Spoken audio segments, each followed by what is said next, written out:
Hello students, good morning. Myself Vivek Pandey. I am your physics teacher and physics faculty at neetprep.com. तो हमारी series के आज के lecture में हम लोग माइंड मैप बनाएंगे और प्रीवियस ईयर के क्वेश्चंस को टैग करेंगे for work, energy and power question. सबसे पहले अभी तक हम जो चैप्टर्स करते हुए आ रहे हैं उनमें आपने देखा कि जनरली डायरेक्ट क्वेश्चन जो उठ के आता है वो एक या दो। फिर भी हमने उन चैप्टर्स के अंदर आइडेंटिफाई किया वो की एरियाज, और साथ में हमने ये भी इस बात पे भी जोर दिया कि वो फंडामेंटल चैप्टर्स हैं, इसलिए उनको भी उनकी बेसिक अंडरस्टैंडिंग ज़रूरी है।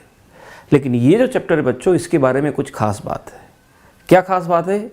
ये सब कुछ है इसके अंदर। ये बेसिक फंडामेंटल चैप्टर भी है, इसके अंदर वो जो इंपॉर्टेंट की एरियाज हैं वो भी आप देखें काफ़ी डाइवर्सिफाइड हैं, एंड हर साल एग्ज़ाम में इससे काफ़ी ज़्यादा क्वेश्चंस आते भी हैं। मतलब तीन क्वेश्चंस इससे अगर आप उठा के देखेंगे, या कभी कभी दो। तो ये एक ऐसा चैप्टर है जो कि फंडामेंटल भी है और इससे क्वेश्चंस भी उठ के आते हैं। और ये एनर्जी वाला जो कॉन्सेप्ट है ये हर चैप्टर में, फोर्स तो फिर भी कुछ जगह यूज़ नहीं होता है, लेकिन तुम मुझे बताओ कौन सा ऐसा चैप्टर है जहाँ एनर्जी की हम बात नहीं करते। एनर्जी का कहीं ना कहीं किसी न किसी तरह यूज़ हो ही जाता है।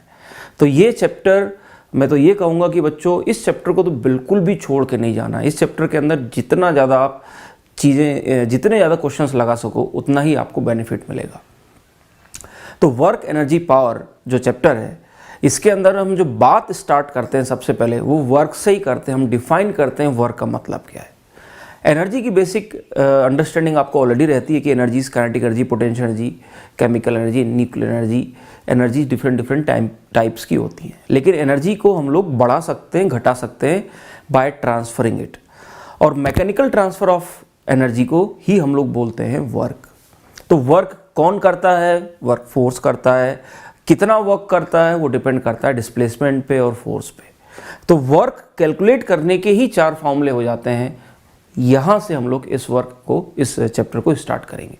वर्क से फिर हम लोग जाएंगे work done by all the forces, यानी अगर एक बॉडी पे कई सारे फोर्स लग रहे हैं वो सब के सब हो सकता है कुछ एनर्जी ट्रांसफ़र करें, और जो भी एनर्जी ट्रांसफ़र होगी वो हमें रिफ्लेक्ट होते हुए दिखेगी चेंज इन काइनेटिक एनर्जी में, यानी उसकी स्पीड बढ़ जाएगी। और इसी चीज़ को वर्क एनर्जी थ्योरम बोलते हैं। बाद में हम और इसको सिंप्लीफाई करते हैं। हमने सारे फोर्सेस को 2 कैटेगरीज में डिवाइड कर दिया, कुछ कंजर्वेटिव फोर्सेस, कुछ non conservative forces. Conservative forces वो होते हैं जिनका वर्क डन पाथ पे डिपेंड नहीं करता, यानी वो एक पार्टिकल अगर वो घूम के पार्टिकल उसी पोजीशन पे वापस आ जाता है तो जितना उस पर पॉजिटिव वर्क हुआ होगा उतना ही उस पर नेगेटिव हो जाएगा, नेट वर्क डन 0 हो जाएगा only for conservative forces.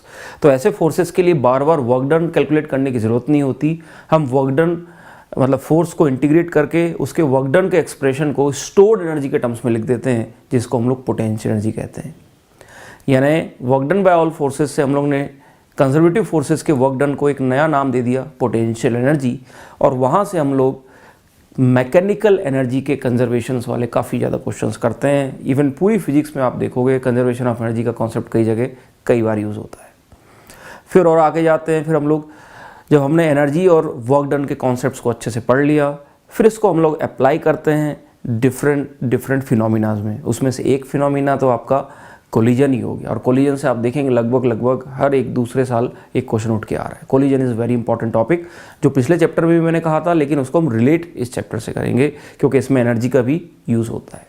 Concept पिछले चैप्टर का भी यूज़ होगा कोलिजन में, that is law of conservation of momentum. तो collision is a crossed link, collision is a link, और आई वुड से कोलिजन के लिए ये दोनों चैप्टर की कॉन्सेप्ट्स लगते हैं, conservation of energy, conservation of momentum और कोफिशिएंट ऑफ रेस्टिट्यूशन, ये वाले क्वेश्चन। थर्ड जो चीज़ है इसमें स्प्रिंग, एक नया फोर्स इंट्रोड्यूस किया जाएगा, स्प्रिंग। वैसे तो फोर्स इंट्रोड्यूस हमने कहाँ किए थे? फर्स्ट वाले चैप्टर में, सॉरी लॉज ऑफ मोशन में। लेकिन इस चैप्टर में स्प्रिंग को इसलिए इंट्रोड्यूस किया जाता है क्योंकि स्प्रिंग के फोर्स में फोर्स के एक्सप्रेशन से ज़्यादा हम उसके इस पोटेंशियल एनर्जी की हाफ के एक्स स्क्वायर की बात करते हैं। इसीलिए स्प्रिंग के फोर्स को डिफाइन ही वर्क एनर्जी पावर में किया जाता है, और फिर उसके बाद स्प्रिंग के combinations, work done bye spring, potential energy of the spring, और उससे रिलेटेड मैकेनिक्स के क्वेश्चंस आ जाते हैं। ठीक है। And last but not least, ये सब पढ़ने के बाद जब आपने एनर्जी और वर्क डन को अच्छे से पढ़ लिया, समझ गए, फिर इसमें एक तीसरी चीज़ ऐड हो जाती है, वो है रेट ऑफ डूइंग वर्क। कितनी तेज़ी से वर्क हो रहा है, और उस चीज़ को हम लोग डिफाइन करते हैं in terms of power, average power, instantaneous power and power of a pump. ख़त्म। इसके साथ अगर आप देखेंगे कि अगर इन्हीं 3-4 टॉपिक्स में ये पूरा चैप्टर घूमता रहता है, प्रीवियस ईयर के सारे क्वेश्चंस इन्हीं के अंदर कहीं ना कहीं आसपास आते हैं। तो आइए जो मैंने बोला है उसी चीज़ को बोर्ड में क्विकली नोट डाउन कर लेते हैं और उसके बाद फिर हम लोग प्रीवियस ईयर के क्वेश्चंस को उनके साथ टैग कर देंगे। तो सबसे पहले मैंने जैसे बोला कि इस चैप्टर के अंदर जो पहली चीज़ जो हम बात करते हैं वो वर्क डन की बात करते हैं, W। वर्क डन की डेफिनेशन तो आप जानते ही हैं। वर्क डन को कैलकुलेट करने के जो डिफरेंट एक्सप्रेशंस हैं, जैसे वर्क डन का सबसे सिंपल एक्सप्रेशन जो होता है force dot displacement, dot product का यूज़ होता है यहाँ पे। फिर उसके बाद अगर मान लो कोई कांस्टेंट फोर्स है तो उसका work done Fx delta x plus Fy delta y, या work done by gravity mgh जो आप लिख लेते हो, वो सब मैं इधर लिख रहा हूँ। कांस्टेंट फोर्स के लिए सिंपल Fx इंटू डिस्प्लेसमेंट देखा जाता है, या इसमें W by gravity is equal to mgh, ये भी इसी के अंदर है। ये h वर्टिकल डिस्प्लेसमेंट पाथ के डिपेंडेंट होता है। अगर फोर्स वेरिएबल हो गया तो वर्क डन करने के लिए आपको इंटीग्रेशन करना पड़ेगा, इंटीग्रल f dx। ठीक है बच्चों, तो ये वर्क डन के सिंपल फॉर्मूले हो जाते हैं। फिर उसके बाद ये तो एक सिंगल फोर्स का वर्क डन हुआ। अच्छा, इसमें एक चीज़ और आप ऐड कर सकते हो कि ग्राफिकली भी हम लोग वर्क डन को कैलकुलेट करते हैं। ग्राफिकली भी वो F वर्सेस X का जो ग्राफ होता है ना, F वर्सेस X का जो ग्राफ होता है, तो work done is the area under the graph 0 to x0 या x1, ये जो एरिया आएगा Fx ग्राफ का वो आपको वर्क डन देता है। फिर उसके बाद आप लगाते हो work energy theorem, W work energy T, WET, which is nothing but change in kinetic energy. यानी इन सारे फोर्सेस के वर्क डन को अगर मैं लिख दूंगा तो ये किसके बराबर आता है, change in kinetic energy, half m v square minus u square. कई बार सारे फोर्सेस कई बार ऐसा बोल देते हैं कि एक बॉडी पे एक फोर्स लग रहा है, उसके कारण वो पार्टिकल एक पर्टिकुलर डायरेक्शन में मूव कर रहा है और वेलोसिटी का एक्सप्रेशन दे देते हैं। तो उस केस में बच्चों जनरली हमसे वर्क डन जो पूछ लेते हैं बिना फोर्स का एक्सप्रेशन दिए, तब अपने को ये वाला कॉन्सेप्ट लगाना पड़ता है, क्योंकि अगर अपने को वेलोसिटीज मिल गई हर मोमेंट की तो चेंज इन काइनेटिक एनर्जी से अपने को work done by all the forces मिल जाएगा। लेकिन अगर ऑल द फोर्सेज में बाकी फोर्सेज है ही नहीं, सिर्फ वही एक फोर्स है, तो उसका वर्क डन मिल जाएगा। तो ये इनडायरेक्टली इस पे क्वेश्चंस उठ के आए हैं जिसमें आपको फोर्स इस तरीके से आंसर नहीं आएगा। वर्क डन निकालने के लिए आपको चेंज इन काइनेटिक एनर्जी का कॉन्सेप्ट यूज करना पड़ेगा। तो अब यहीं से ही ये जो चेंज इन काइनेटिक एनर्जी आपने लिखा है, मतलब मैं इसको कुछ इस तरह से लिख देता हूं। इसको सही लिखने का तरीका ये होना चाहिए कि work done by all the forces should be equal to change in kinetic energy. So this is the exact expression. अब work done by all the forces को हम लोग ब्रेक करते हैं, work done by conservative forces plus work done by non conservative forces. Non conservative forces का तो हम कुछ नहीं कर सकते, लेकिन कंजर्वेटिव फोर्सेस के लिए हम लोग बहुत ही इंपॉर्टेंट चीज़ ड्राइव करते हैं यहाँ से। Work done by conservative forces is defined as negative of potential energy. This term is basically, यहाँ पे हम लोग डिफाइन करते हैं पोटेंशियल एनर्जी।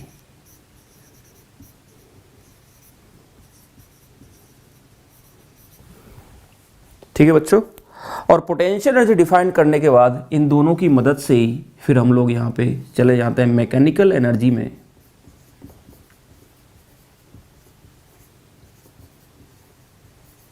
जिसका मतलब होता है potential energy plus kinetic energy. और इसी से फिर हमारा जो प्रिंसिपल आ जाता है, principle of conservation of energy. अगर work done by non conservative forces 0 हो जाए तो हम लोग यहाँ पे अप्लाई कर देते हैं कि मैकेनिकल एनर्जी कंजर्व हो जाती है, या principal of conservation of energy. Potential energy हम लोग डिफाइन करते हैं डिफरेंट फोर्सेस की।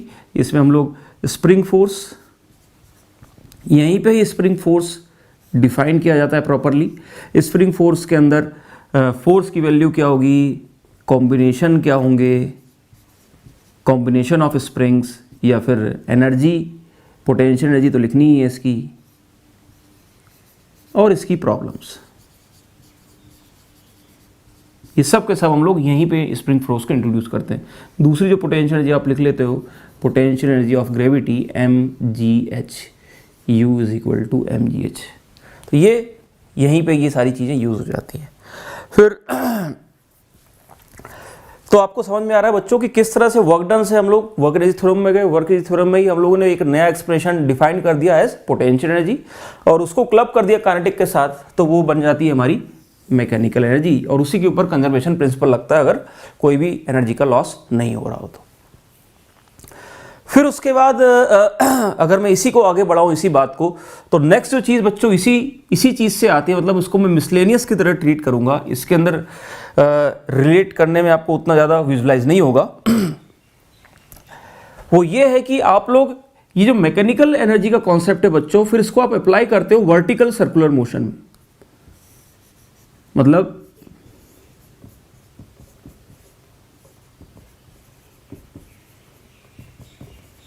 इंपॉर्टेंट है ये, एक प्रॉब्लम, ये कहने को तो एक प्रॉब्लम है, बट वो उस प्रॉब्लम कई सारी प्रॉब्लम बन सकती है एक कॉन्सेप्ट से। कॉन्सेप्ट है ये, इस कॉन्सेप्ट पे कई सारी प्रॉब्लम बन सकती है कि कितनी मिनिमम स्पीड दूं, कितनी मिनिमम एनर्जी दूं कि पार्टिकल अपना सर्कल कंप्लीट कर ले।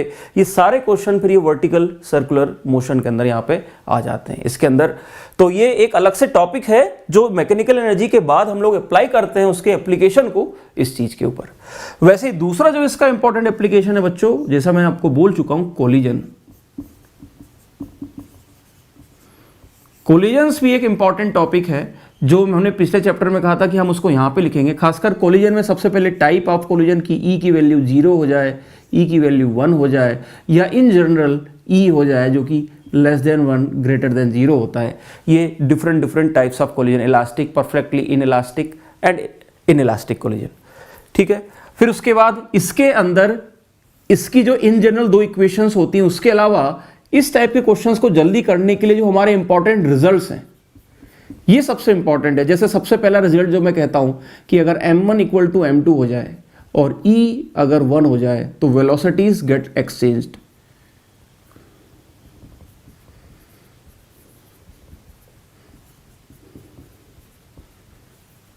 है ना बच्चों, ये किस टाइप का कोलिजन है? Head on. दूसरा फिर हम लोग इसमें केस देखते हैं कि अगर m1 इक्वल टू m2 हो जाए और एक पार्टिकल इसमें रेस्ट पे हो, तो particles move and e equal to 1 हो जाए तो particles move in perpendicular directions after collision. और ये किस टाइप का? ऑब्लिक। तो ये मैंने आपको इलास्टिक कोलिजन के 2 रिजल्ट बताए। ऐसे बच्चों और भी इसके 2-3 रिजल्ट हैं, ज्यादा नहीं है बहुत। जैसे एक अगर मैं m1 much greater than m2 कर दूं, एक ये वाला रिजल्ट है। तो ये लगभग 4 से 5 रिजल्ट्स हैं। 3 तो मैंने यही लिख दिया, अब जगह नहीं है इसलिए मैं आगे लिख नहीं रहा हूं। तो इन रिजल्ट्स की मदद से हम लोग कोलिजन्स को जल्दी सॉल्व कर सकते हैं, क्योंकि अगर आप कोलिजन्स की प्रॉब्लम को कि अगर रिजल्ट्स याद नहीं रखोगे तो एग्जाम में जब आपका क्वेश्चन आएगा तो आपको वो सॉल्व करने में ज़्यादा टाइम लगेगा और हो सकता है एग्जाम में आप गलत भी कर दो। तो ध्यान रहे बच्चों, ये इसके रिजल्ट्स ये काफ़ी ज़्यादा इंपॉर्टेंट होते हैं। वीडियोस में हम लोगों ने इनको काफ़ी डिस्कस किया है, प्रीवियस ईयर के क्वेश्चंस में भी, और आपके जो लाइव सेशंस होते हैं, ये रिजल्ट्स काम के हैं आपके लिए, ठीक है। ये रिजल्ट्स हमने कहां से उठाए? ये एनसीईआरटी में एज इट इज गिवन है यार। जैसे ये वाला जो स्टेटमेंट लिखा है परपेंडिकुलर डायरेक्शन, अगर आप एनसीईआरटी उठा के पढ़ोगे ना तो छोटी सी एक जगह एक लाइन में लिखा हुआ है कि उसमें एक केस वो एक्सप्लेन कर रहे हैं, लास्ट में एक स्टेटमेंट उन्हें लिख दिया। अब उससे सीधा क्वेश्चन पूछ रहे हैं। वैसे उसमें एक रिजल्ट था लॉस इन काइनेटिक एनर्जी। इसमें एक चीज मैं ऐड करूंगा, loss in kinetic energy due to collision, loss in kinetic energy, या फिर एक्सचेंज इन काइनेटिक एनर्जी। एक कॉन्सेप्ट ये होता है कि भाई कितनी एनर्जी दे देगा ये लॉस कर देगा, वो दोनों एक ही बात है। तो ये इसका भी एक्सप्रेशन आपकी काइनेटिक एनर्जी में लिखा हुआ है, m1 minus m2 upon m1 plus m2 का होल स्क्वायर। इस फ्रैक्शन में एनर्जी लॉस हो जाती है। तो ये जो वो क्वेश्चन आप प्रीवियस उठा के देखोगे तो वो रिजल्ट बेस्ड आ रहे हैं बच्चों, और अगर आप उनके डेरिवेशन में चले जाओगे ना तो 5-6 मिनट 10 मिनट लग जाएंगे, तब भी आपका एग्जाम में आंसर सही निकलना पॉसिबल नहीं है। फिर भी हमने रिजल्ट के बाद भी जो इन जनरल केस होते हैं उनके लिए भी हमने एक सिंप्लीफाइड 2 इक्वेशन बना रखी है, उससे भी हम लोग उसको सॉल्व कर सकते हैं। अगर कोई इन जनरल उटपटांग क्वेश्चन ही पूछ ले तो फिर अपने को तो उस बेसिक मेथड से जाना ही पड़ता है। एक कोफिशिएंट ऑफ रेस्टिट्यूशन और conservation of momentum, 2 equation 2 variable solve हो जाता है उससे, ठीक है। और कोलिजन्स के साथ साथ मैं इसके अंदर एक चीज और ऐड कर दूंगा, एक्सप्लोजन्स वाले क्वेश्चन भी। आपने देखा था कि एक्सप्लोजन्स वाले क्वेश्चन हमने वहां पे भी लिखे थे, तो मैंने कहा ना कोलिजन और एक्सप्लोजन के अंदर क्या होता है बच्चों, इंटरनल आप कंजर्वेशन ऑफ मोमेंटम लगाते हो, इसलिए वो कॉन्सेप्ट तो तुमने कंजर्वेशन ऑफ मोमेंटम लगाया, लेकिन वो पूछ लेगा लॉस इन एनर्जी कितनी है या कितनी एनर्जी लिबरेट हुई, तो फिर आपको यहाँ पे क्वेश्चन करने पड़ेंगे, ठीक है ना। कई बार इसमें कुछ मिसलेनियस क्वेश्चन भी आ जाते हैं बच्चों, जैसे न्यूक्लियस की एक न्यूक्लियस डीके होता है, डीके होने के बाद अल्फा पार्टिकल के पास इतनी एनर्जी है, तो बताओ टोटल एनर्जी कितनी लिबरेट हुई, तो उसका कॉन्सेप्ट भी यहीं पे आ जाता है, तो उसको मैं मिसलेनियस प्रॉब्लम में डाल देता हूं। ये मिसलेनियस क्यों डालना पड़ रहा है, उसका रीजन भी सेम है बच्चों, क्योंकि ये एक बेसिक फंडामेंटल चैप्टर है, ये किसी भी चैप्टर से कुछ भी क्वेश्चन बना के यहाँ डाल देंगे। एनर्जी पूछ रहे हैं वैसे तो, बट वो पूछ रहे हैं उस कॉन्सेप्ट का चैप्टर, उस चैप्टर का कॉन्सेप्ट, तो वो अपन उसको इसलिए एक एक्स्ट्रा अपन टर्म रखते हैं कि भाई मिसलेनियस में ये चीजें आ सकती हैं। मैं आपको बताऊंगा क्या क्या है इसमें। तो आई होप ये समझ में आ रहा है आपको। मैकेनिकल एनर्जी से हम लोगों ने उसका एप्लीकेशन है ये डिफरेंट प्रोसेसेस, और ये देखोगे आप इन्हीं पे क्वेश्चन आए, बहुत ज्यादा नहीं है, बस जितने आए मैंने लिख दिए, और ये स्टैंडर्ड है, ये एनसीईआरटी में भी गिवन है, और आपके प्रीवियस ईयर में इनसे क्वेश्चन उठ के आ रहे, तो मतलब अपने कर लो भाई ये 4-5 एग्जाम्पल, खत्म उनको अच्छे से, ठीक है। अब लास्ट जो चीज है बच्चों इसमें, ये आपने फोर्सेस तो निकालना सीख लिया, तो जैसा मैं बोल रहा था इन फोर्सेस से ही हम लोग डिफाइन करते हैं power, rate of doing work. Power के अंदर 3 चीजें इंपॉर्टेंट है, एक तो इंस्टेंटेनियस पावर, इंस्टेंटेनियस पावर को आप लिखते हैं जैसे फॉर्मूला है dW/dt, और वर्क डन को जो आप F/dx डाल देते हो dW को, तो ये F/v बन जाता है, ध्यान रहे बच्चों, लेकिन ये इंस्टेंटेनियस पावर है। दूसरी, अगर मैं एवरेज पावर की बात करूं तो एवरेज पावर जो आपकी होती है ये सीधा total work done upon time taken हो जाता है, या कई बार इसको लोग बात change in kinetic energy upon time taken भी लिख देते हैं, ये एवरेज पावर। तीसरी चीज जो इसमें बच्चों आपको समझनी है, power of a water pump, और पंप पावर। वाटर क्यों नहीं लिखा मैंने, क्योंकि बच्चों कभी कभी वो हार्ट भी तो एक ब्लड पंप करता है, उसकी पावर पूछ ली थी, तो ये पंप की पावर का एक कॉन्सेप्ट है जिसमें हम उससे जो भी फ्लूइड बाहर आ रहा है उसकी रेट ऑफ वेलोसिटी से डिटरमिन करते हैं, v³ के प्रोपोर्शनल होती है, velocity is the rate of flow through the pump, जो भी उससे बाहर आ रहा है। तो पानी का पंप हो जाए या हार्ट हो जाए जो ब्लड का पंप है, तो उससे रिलेटेड क्वेश्चन आपके एग्जाम में इससे उठ के आए। सो आई होप ये आपको रिलेट हो गया होगा ये चैप्टर। तो इस चैप्टर के अंदर मोटी मोटी अगर मैं कहूं तो जैसे 3 टॉपिक्स हैं, वर्क निकालना, एनर्जी, और वर्क और एनर्जी को अप्लाई करना in these problems, and then rate of doing work. 3 question per year. तो आइए क्विकली हम लोग प्रीवियस ईयर के क्वेश्चंस को टैग करते हैं और देखते हैं किस पार्ट से ज्यादा क्वेश्चंस आए हैं।